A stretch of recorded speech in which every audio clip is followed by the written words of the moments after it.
the negative influence of the geometric shapes which have been laid into the foundation of our buildings and architectures by these societies that utilize architecturalized occult symbology in order to control and manipulate the magnetic frequency and of this planet and of the people on it. And one of the best ways that we can countermine that is to utilize equally powerful shapes in a combative way to thwart the negative impact that these shapes are having.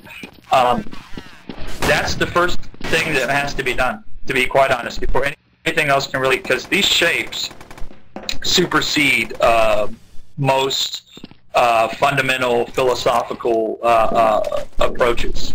These shapes are extremely powerful.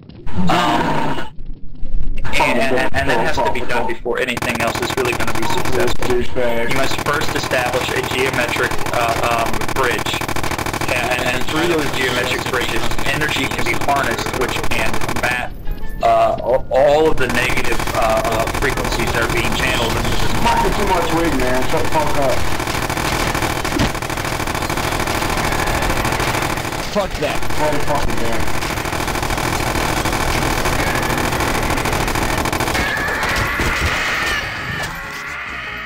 I just have something to say. I'm not trying to gain it or anything, but you guys are... You gotta just say it, dude. You gotta just say it. You know Robin Big, where they go and try time traveling, and they're calling the guy, and he's calling them alien. And this feels like it, because every time when we say something, you get so worked up and angered about it. It's sketchy. Lewis, do you think that we have emotions so that we can just use one side of them? Do you think that anger is somehow an unacceptable emotion? You need to really think about what you're saying before you start trying to attack someone. Anger is an emotion. That's good to use, but you shouldn't use it when people are just asking you questions. Yeah, and you don't understand how to give an answer because you haven't seen me angry. Okay? You don't know what I'm like when I'm angry. You are simply taking an easy route. You're acting as a rage suppressor. You're acting, whether you realize it or not, you're actually helping the government. Because, see, the government wants to disproportion certain emotions. The government wants people to basically be completely docile so that they can be controllable. It's like sheep. And every time that you try to complain about people like being emos or rage much, like that's some of the popular phrases that people make on the internet. Every time you do that, you're condoning. Every time you do that, you're condoning an environment of emotional decrepification through which society can be furthermore controlled and handled. So stop acting as a passive-aggressive apologist for the government's liquidation policy, okay? You need to realize that every emotion that we have has its uses. If you truly think that I have expressed anger because I increased the rapidity of how I spoke, because I architecturalized my words in order to compensate for the measures and tactics that were being utilized against me, if you truly think that that was the epitome of anger and that was the best word to describe it, then I can only invite you to further extend your education. It is something that is a flaw in yourself that is dependent on me and has nothing to do with me whatsoever.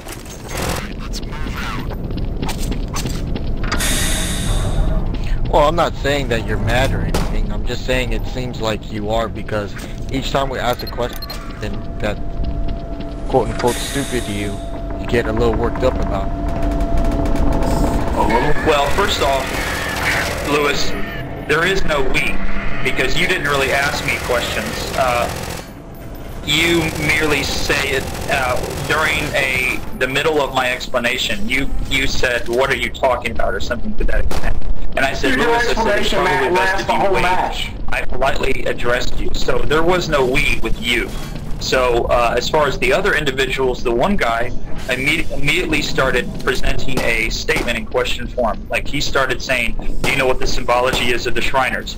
And you know, I've seen this symbol with the, I know what he's talking about with the Arabic sword, with the shortest point of it pointing down, and the crescent moon. I've seen that symbol before. But Is it important that I know what that symbol looks like? No.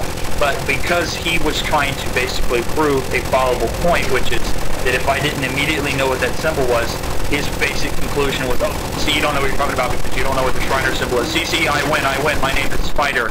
Wrong. He doesn't win. But see, that's what he was going for. So I immediately began to shift my footing to counteract his maneuvers, and I did so successfully. And when he realized that I was cutting him off from the get-go, he called me a faggot.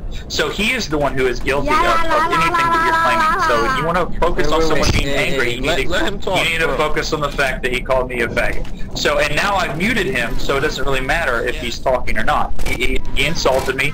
He's gone. He's history. I mean, he's game over, okay? I have a question. I know you don't know, sorry for saying. Why are you on Counter-Strike? Why are you on Counter-Strike?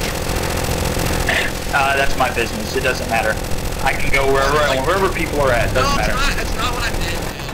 I meant, like, why are you preaching on Counter-Strike? Like, why aren't you on something like an online... Because I want to. Because I want to.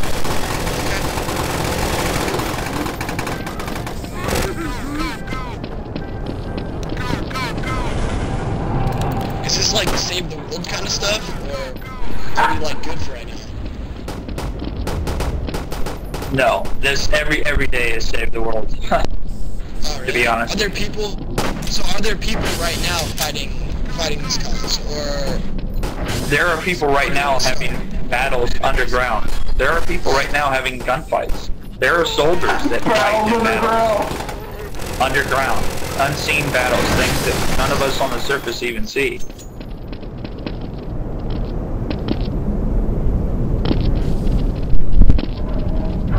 In my opinion, I mean, and I've actually heard those opinions from others, and I believe them. I believe like people like Stuart Swordwell and stuff. Our government is basically Jews, Jews who serve the reptilian. Yeah, his constituent Joe Biden admitted live on television that he was a Zionist when he was visiting Israel. You can obtain this video by visiting youtube.com and search Joe Biden Zionist, and you'll hear him say it live on TV.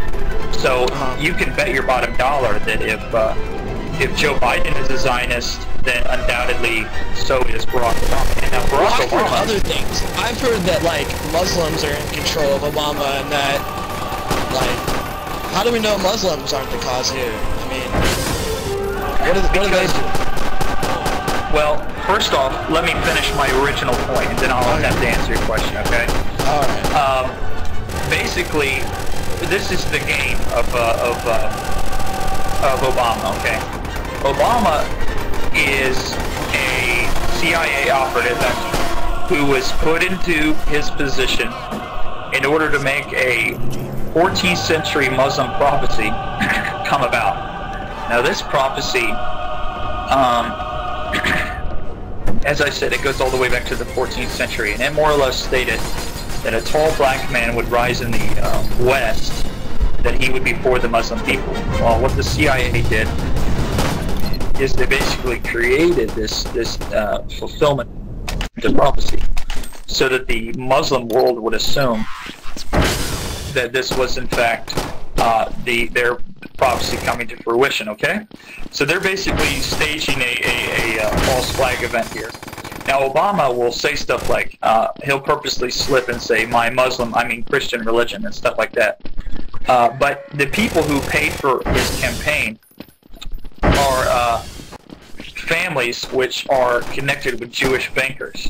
So Jewish banking families are the ones who paid and have funded Obama's campaign.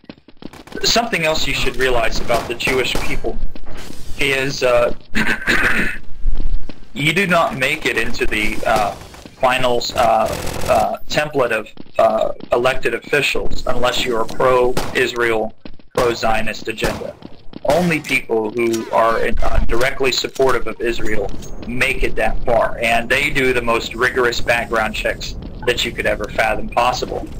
Make no mistake about it, if he made it to that position of power, it was because the Israelites said he was good to go, like yellow snow. And that in itself should help you to understand that Obama is not a Muslim. He is simply a groomed pet of the Jewish family, ruling family. Wait, why don't they just use a Jew then? Well, that's a very good question. Why don't they use a Jew for a lot of the Jesus movies?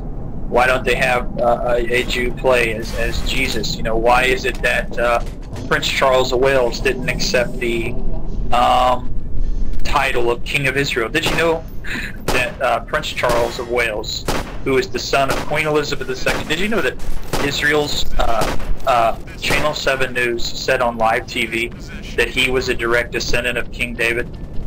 And yet, did he accept the title of King of Israel, even though the Israelites tried to offer it to him? Of course he did, because it would have brought too much attention to the Jews, and that is something that the Jewish